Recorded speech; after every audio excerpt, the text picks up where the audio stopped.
Bienvenue à l'émission Le Déclic. Aujourd'hui, je reçois Benjad Ismaël, anthropologue, qui fait des recherches actuellement, des recherches de doctorat d'anthropologie sur les différentes formes de pouvoir aux Comores, sous la direction de Sophie Blanchy, elle-même spécialiste des Comores, qui a écrit pas mal de livres sur les Comores. Entre-temps, Benjad Ismaël a été directeur des collèges, professeur de français.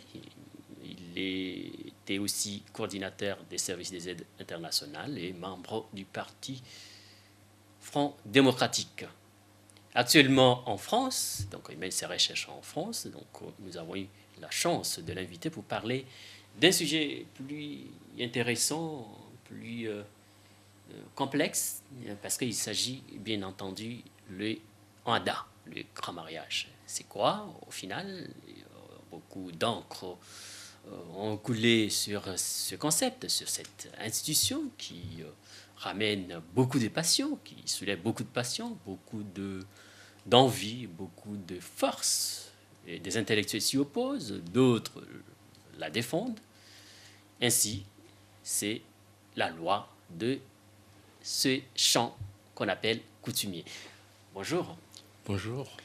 Je vous invite aujourd'hui pour venir parler d'un concept particulier, d'une institution particulière, qui est le champ coutumier. D'abord, champ coutumier, je veux vous demander de définir ce que c'est le champ coutumier en Danamila.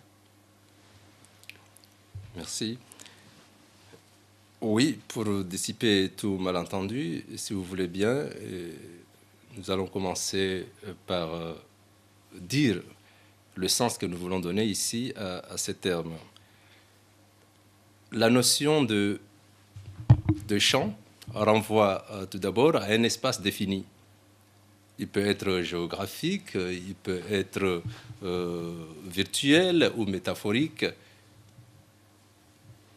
Puisque nous parlons ici de société,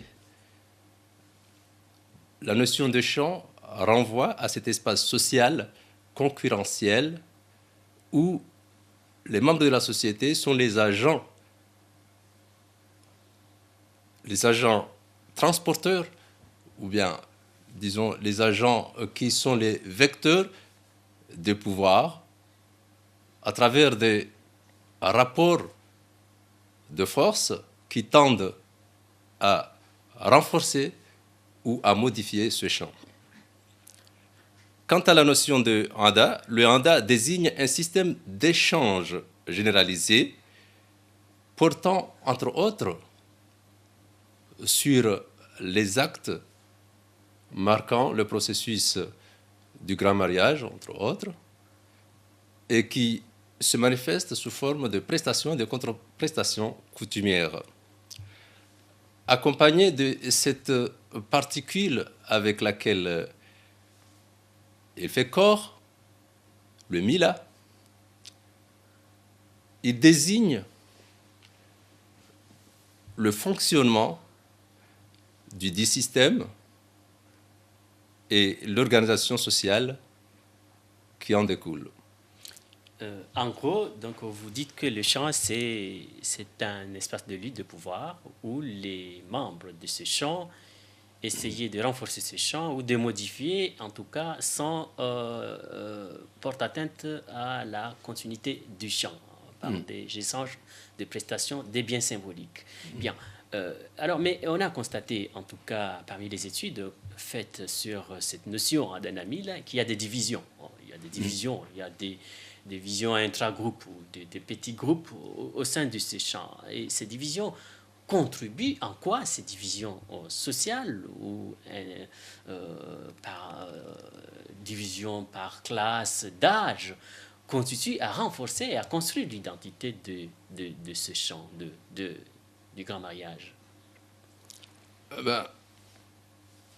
Pourquoi ça renforce ou ça constitue une identité coutumière, voulez-vous dire? Moi, je dirais tout simplement identité. Puisque comment peut-on se définir en dehors d'une appartenance familiale, d'une appartenance villageoise, de l'appartenance au quartier, de l'appartenance au lignage? Dernièrement, au cours d'un débat, soi-disant débat sur la réforme du Yanda, j'ai fait remarquer qu'au Comores, on n'est pas réformiste ou anti-réformiste, mais on est vu comme Mnamji ou Mrumdzima. C'est un fait. Donc, c'est pour dire que notre identité, l'identité du Comorien, n'est rien d'autre que coutumière. Et quand on parle de division sociale, là, il y a le village qui est divisé en quartiers, en familles, en lignages, divisé aussi en classes sociales. Ces classes sociales participent bien sûr à la socialisation, à la formation de l'identité personnelle, mais aussi à une identité collective.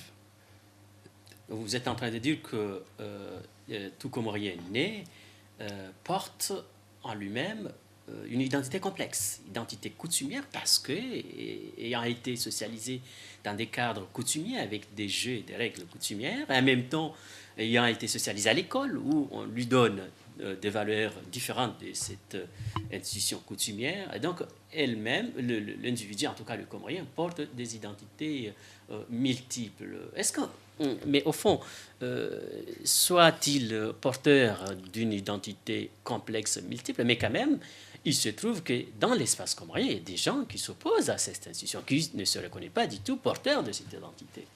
Comment expliquer cette... Est-ce que, en cas de dissidence, en cas de contestation, en cas de rébellion, de mise en question de cette identité coutumière, voulant se dire que moi je suis différent de vous, je ne me définis pas en tant que membre appartenant à votre communauté coutumière, mais je suis moderne, je suis homme politique et ça me suffit. Est-ce qu'il y a des conséquences sociales qui peuvent lui coûter cher à ce dissident? S'il existe une voie offerte à l'initié dissident, cette voie-là serait vraiment sinueuse, très étroite. Pourquoi? Partons, par exemple, voyons un spécialiste, Albert Eichmann, qui est un économiste, c'est un socialiste allemand qui était anti-nazi, qui est devenu un grand économiste. Lui, il dit que face à une injustice, il y a 3 stratégies. La première, c'est la loyauté, the loyalty. C'est-à-dire, il faut accepter, être fidèle à cette relation qui vous lie à la chose, qui vous lie à la structure. À ce rapport de domination, même si on se sent dominé. Tout à fait. Le deuxième principe, c'est voice, c'est-à-dire prendre la parole pour dénoncer. Et il y a une troisième forme, c'est exit, partir, quitter la relation. Si nous voulons transposer justement ces principes chez nous, prenons la loyauté. C'est ce que font la majorité des gens, c'est-à-dire se trouver dans les rangs, avec la promesse énoncée ou non de faire le mariage, c'est-à-dire de payer les prestations dont tu as bénéficié, ou même si tu n'as pas bénéficié. On est dedans. Ouais, c'est-à-dire que, pour plus de précision, que les dissidents, s'ils se soumettent à la loyauté, c'est-à-dire obéit à cette injustice, qu'ils reconnaissent comme injustice, ce n'est pas par adhésion au principe coutumier, mais parce que quitter ou contester, ça lui coûterait cher. Ben oui. En tout cas, on en viendra, mais la loyauté, c'est ça, c'est se trouver dans les rangs. Maintenant, la deuxième stratégie, dénoncer. Prendre la parole. Voilà, ça consiste en quoi? C'est ce que font hypocritement certains politiciens et autres religieux. Ça change quoi? Suivez mon regard depuis le temps. Regardez maintenant la situation. La troisième stratégie consiste à claquer la porte. Claquer la porte, comme vous venez de le dire, ça coûte cher. De toute façon, on attendra. Un jour, à l'occasion d'un événement familial, on vous fera saigner. Vous allez payer. Vous ne pouvez pas aller loin parce que c'est ce qui fait que le contrôle social est efficace. C'est ces garde-fous qui font que, voilà, le primat. Nous sommes, voyez-vous, dans une société holiste, en ce sens que l'individu n'est rien sans le groupe d'appartenance. Le primat du groupe sur l'individu est quelque chose de fondamental dans les sociétés comme la nôtre. Donc, le dissident, il n'y en a pas. Mais si quelqu'un se dit dissident, ce n'est que provisoire. Vous allez peut-être m'objecter ces situations de ce qu'on appelle les Darwesh. Mais il n'y a pas de légions aux Comores. Et cette situation-là, on ne l'obtient pas par force ou librement. On vous l'accorde. Prenez l'exemple de Cheikh. Non, à Ben Soumet, Cheikh Abdillah, des gens, c'est-à-dire avec la dévotion qu'on a connue à ces gens-là, on leur a accordé tacitement ce statut de Darwesh, c'est-à-dire de sorte de renonçant. Mais il ne suffit pas de faire des études en Arabie Saoudite pour que les Comoriens vous accordent ce privilège. Dans ce cas-là, ils ne sont pas naïfs, les Comoriens.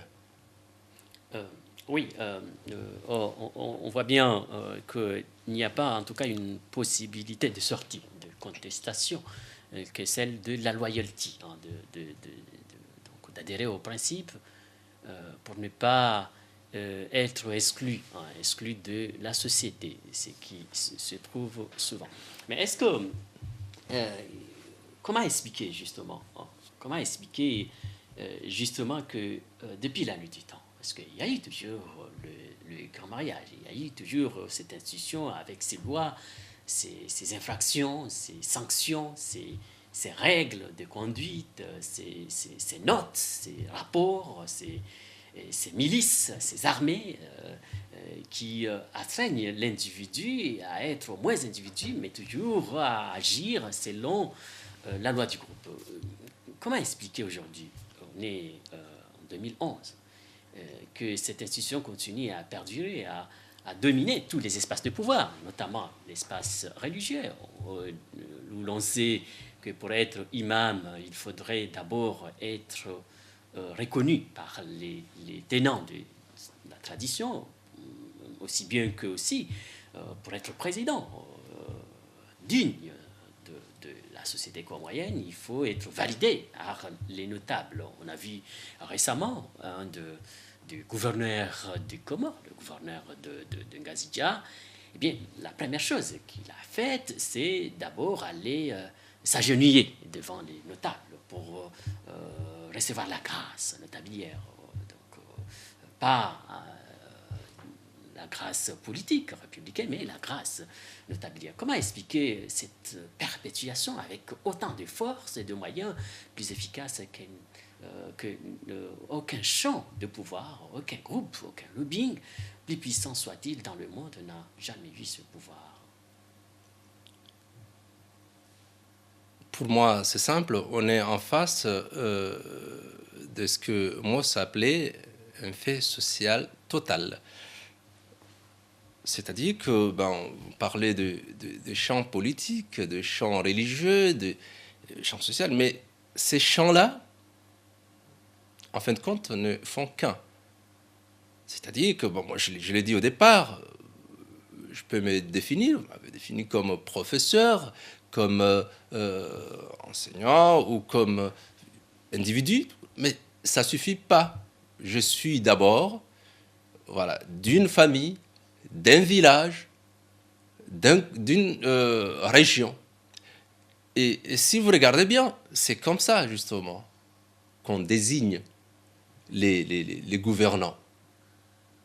Auparavant, on se demandait, on va prendre un ministre dans la région de Mitsamiouli, un ministre dans une grande ville comme Fumbuni, et les petites localités peuvent justement attendre. C'est comme ça que régit justement le système. C'est comme ça que fonctionne depuis longtemps le système traditionnel, le Adanamil, le Mila. C'est quoi? C'est une division justement, hiérarchisée, des structures qui sont là et qui sont difficiles justement à cerner, tout simplement parce qu'on est dans une mobilité, un mouvement, c'est toujours un mouvement.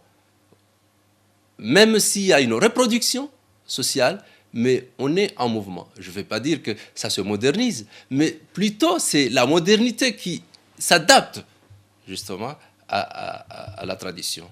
C'est pourquoi vous voyez que pour être ministre, pour être président, on se sent obligé de faire cela, de faire le grand mariage, d'appeler les gens. Vous voyez tous les jours des événements, une notabilité comorienne qui va se mobiliser pour aller libérer, demander la libération de quelqu'un qui est dans les mains de la justice. Vous avez parlé des divisions, divisions qui sont au fondement même du champ coutumier, divisions par classe d'âge. En quoi consistent ces divisions? Est-ce qu'il y a une fonction symbolique qu'on peut constater, rendre compte de ces divisions, ou ce sont des divisions vraiment servant à faire fonctionner le champ lui-même? Il y a par exemple le Wachanje, les Wazugua, les Magouzi et puis les Wafmamji. Et chaque classe ou chaque sous-division est dotée de principes spécifiques, de rôles particuliers, de modes d'habillement adaptés à leur échelle de valeur. Comment expliquer ces divisions et en quoi consistent-elles? La fonction principale, c'est la socialisation. Et il faut calquer ça à la structure familiale, la parenté. Que ce soit dans les termes d'adresse ou les termes de référence, quand vous appelez quelqu'un père, on a du mal à savoir si c'est le père de la famille ou le père à la République. C'est-à-dire que cette parenté sociale a fait qu'on calque justement cette notion d'autorité. Donc la socialisation, on apprend quand on est dans la classe primaire, je vais dire Mshonje par exemple, on vous demande d'exécuter certaines choses qui sont à votre portée. On vous demande pas d'écouter les discours, mais vous les entendez. Mais quand vous êtes à l'étape supérieure, Mzugua, c'est-à-dire dans quelque temps, vous allez prendre justement le rôle de dirigeant. Alors là, on vous demande d'être un peu plus sérieux, d'assister à toutes les assemblées, de comprendre ce qui se dit, parce que vous êtes appelé demain à prendre justement le pouvoir. Et quand vous êtes au Fomanam, là, vous avez déjà appris justement comment vous comporter, comment vous exprimer. Et là, vous avez le rôle de diriger. Et l'étape supérieure, c'est l'étape des rois. C'est les hommes accomplis. Eux, ils donnent des consignes et les classes inférieures exécutent. Et si vous regardez bien cela, c'est pareil comme si on est à la maison. L'enfant avec le père. Donc, il y a un droit d'obéir et voilà, la soumission et un droit de donner des ordres. Donc, c'est une société où c'est une petite communauté, je dirais inégalitaire, construite forme Tout à de fait. stratification, d'inégalité de statut, d'inégalité. Mais l'une des choses la plus marquante dans cette communauté traditionnelle, c'est que le critère de déplacement, de promotion coutumière n'est pas lié à compétences proprement dites, mais est lié, vous avez parlé moi tout à l'heure, à l'économie de l'offrande. Donc on peut être par exemple moins cultivé selon des lois d'hiérarchisation d'autres champs, notamment politiques ou culturels, ou l'école par exemple, mais considéré par la force de l'économie de l'offrande comme étant un grand chef, un dirigeant. Et comment expliquer cette économie de l'offrande, ou comment se constitue, et qui donne accès à la promotion sociale propre à cette champ? Dans ce champ, nous avons parlé des dons et des contre-dons, des prestations et des contre-prestations. Donc, l'une des caractéristiques de l'échange dans ce cadre-là, qu'il soit marchand d'ailleurs ou non, c'est qu'il contribue à créer un lien social.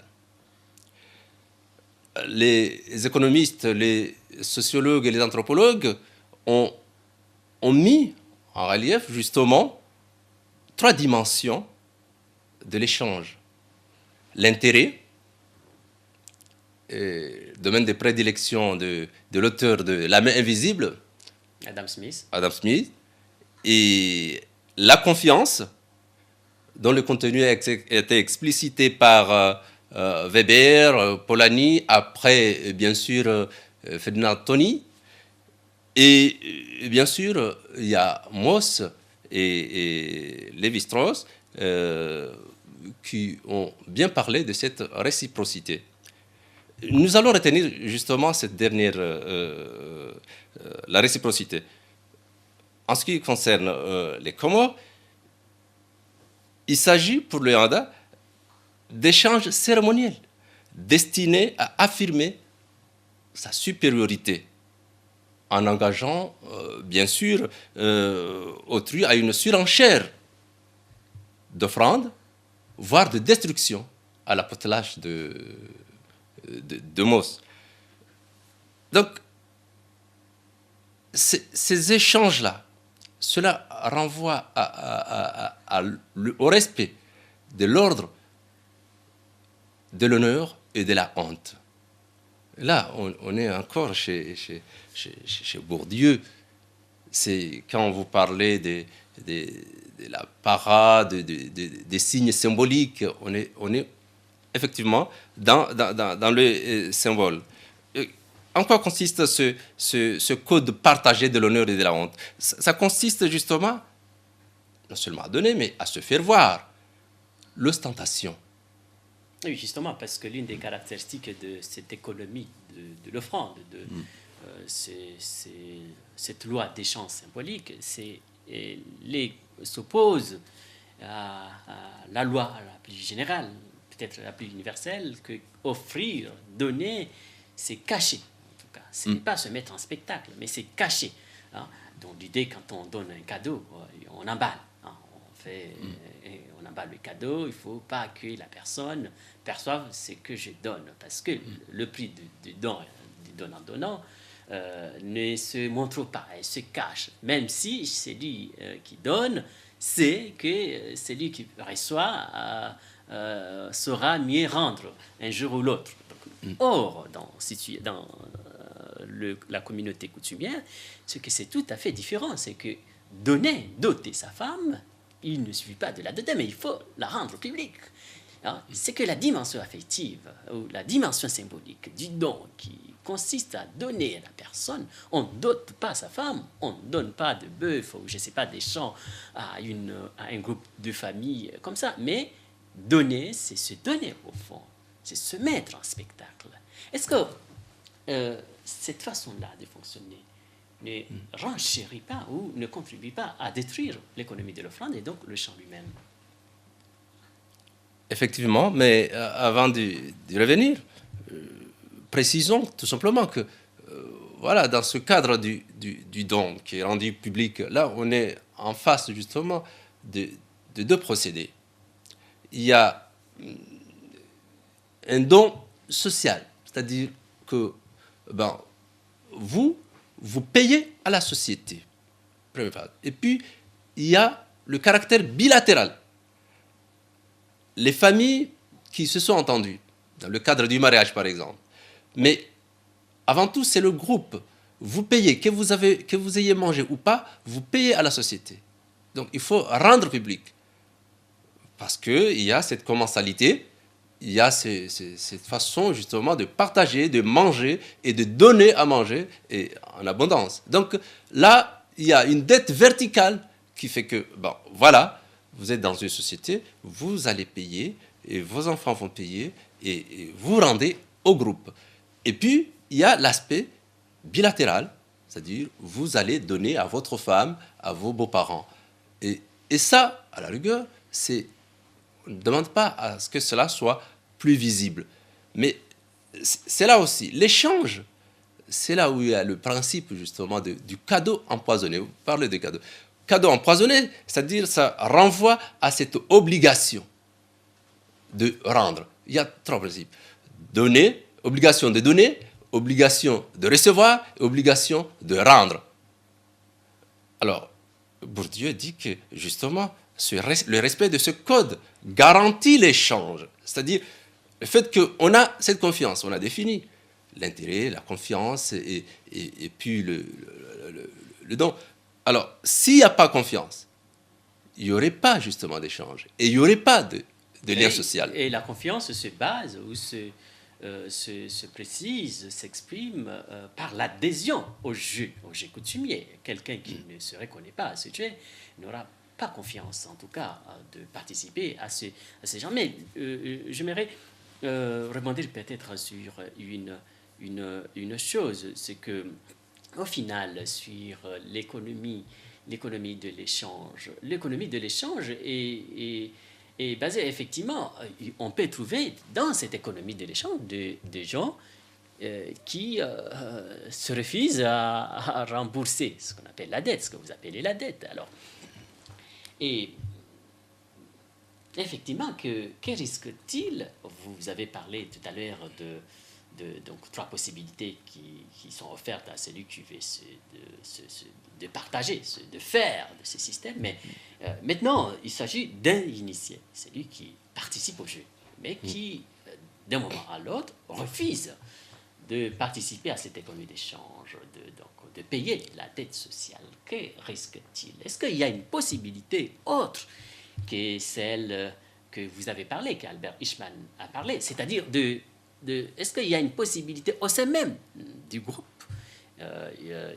des théories de mobilisation sociale? On a déjà eu une théorie qui est une théorie consensualiste, de conspiration. Est-ce qu'il y a une possibilité de conspirer pour essayer de modifier le jeu ou la règle du jeu au sein de ce jeu coutumier? C'est ambitieux, c'est tout le problème.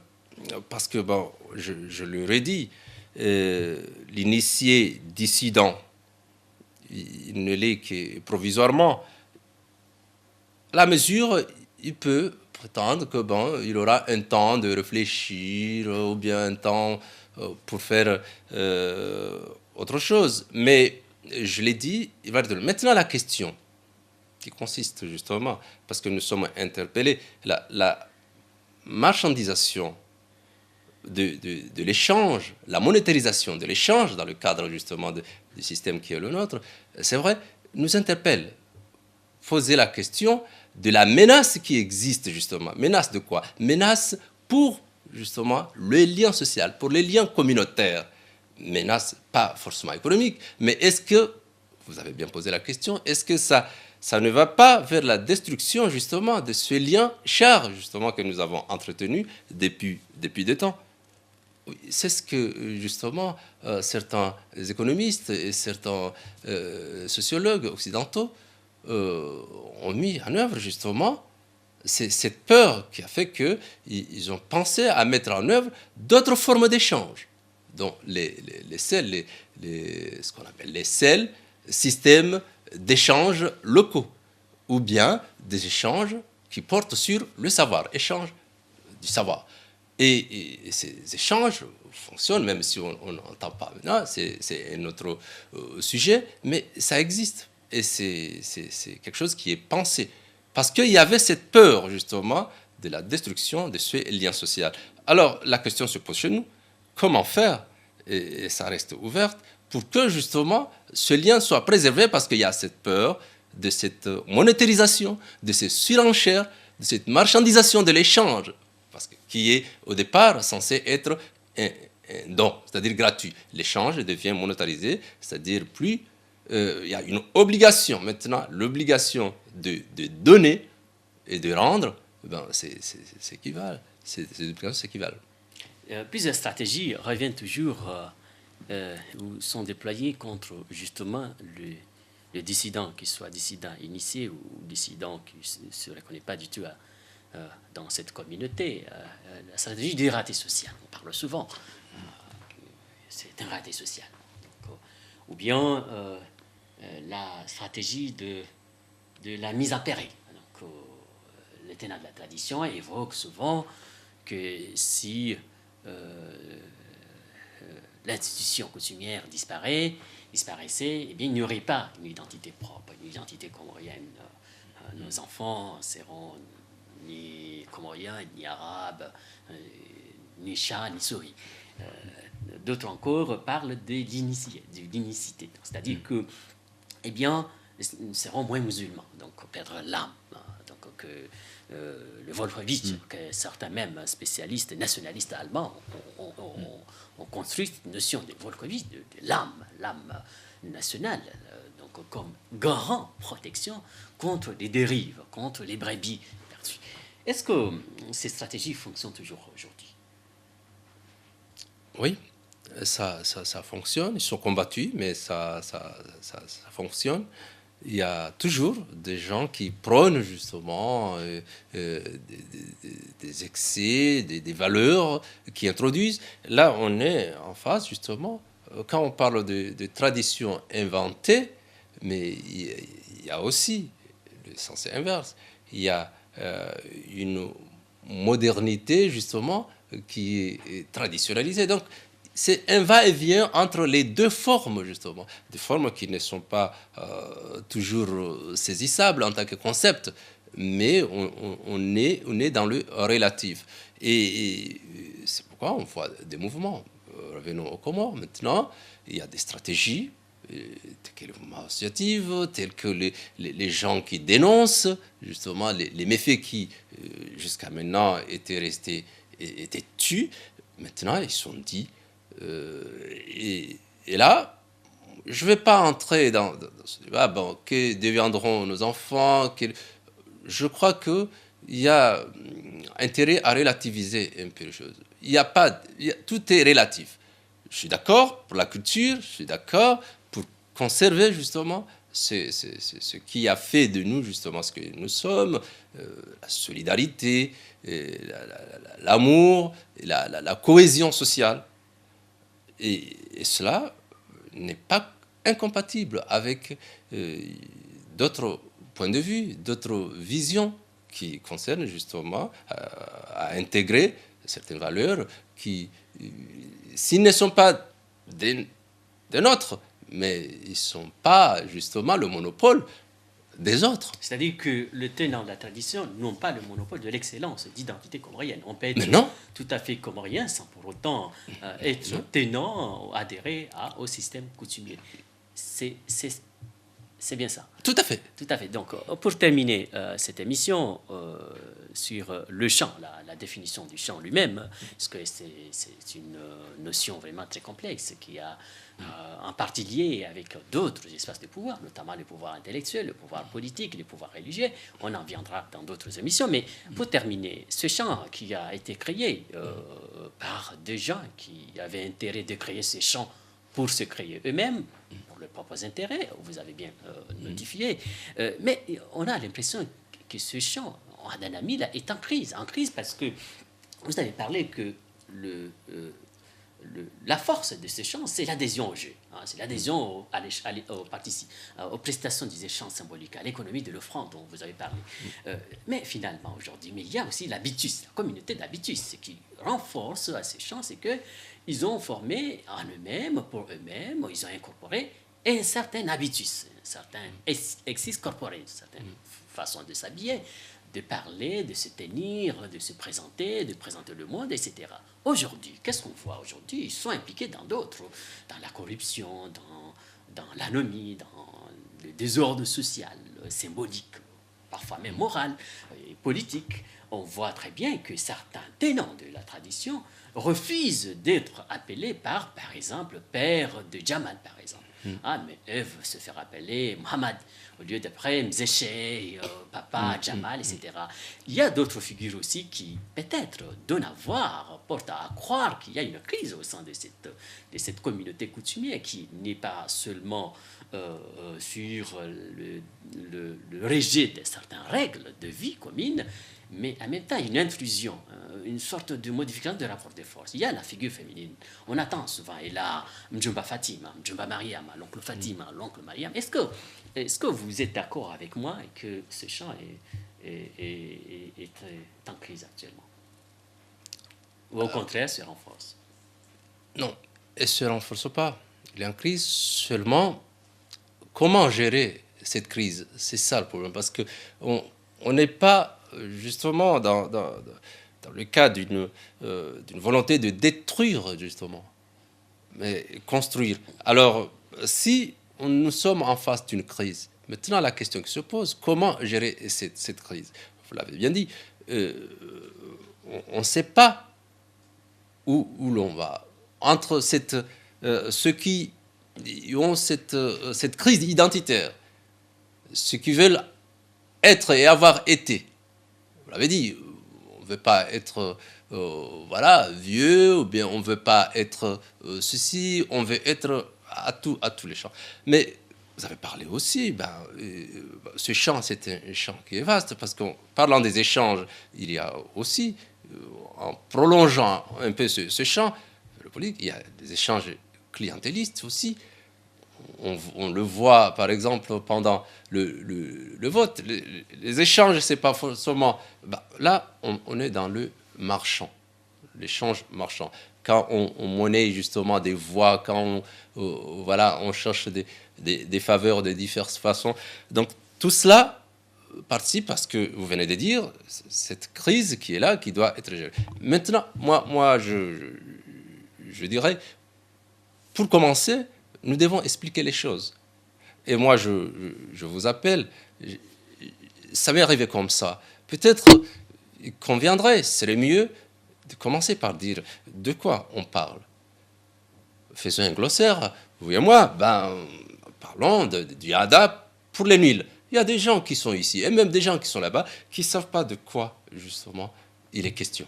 Donc, il vaudrait mieux commencer, faire l'historicité, justement, de cette chose, voir comment il est adaptable. Je ne parle pas de réforme comme vous entendez à gauche et à droite, mais poser sérieusement la question.